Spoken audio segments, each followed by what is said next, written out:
শাহজাহান আহমেদ প্রধানের উদ্যোগে শীত বস্ত্র বিতরণ।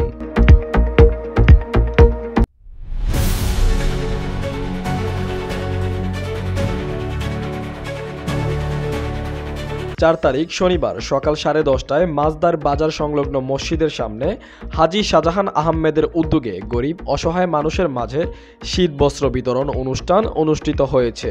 মাছদার বাজার কমিটির সভাপতি হাজী শাহজাহান আহমেদ প্রধানের সভাপতিত্বে উক্ত অনুষ্ঠানে প্রধান অতিথি হিসেবে উপস্থিত ছিলেন অ্যাডভোকেট HM আনোয়ার প্রধান, সাধারণ সম্পাদক নারায়ণগঞ্জ জেলা আইনজীবী ফোরাম এবং সাধারণ সম্পাদক সদর থানা বিএনপি।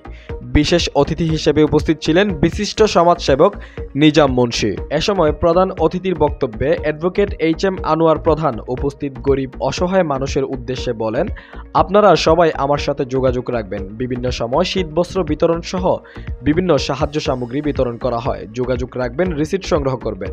এ সময় এই ধরনের সমাজসেবামূলক কার্যক্রমকে স্বাগত জানিয়ে অ্যাডভোকেট HM আনোয়ার প্রধান বক্তব্য শেষ করেন। বৃদ্ধি করেন, তাদের প্রতি আহ্বান রেখে আজকে এই মহৎ উদ্যোগকে স্বাগত জানিয়ে আমার বক্তব্য শেষ করছি। সবাইকে ধন্যবাদ। আসসালামু আলাইকুম। প্রধান অতিথি সাহেবকে কম্বল দেওয়ার জন্য অনুরোধ জানাচ্ছি।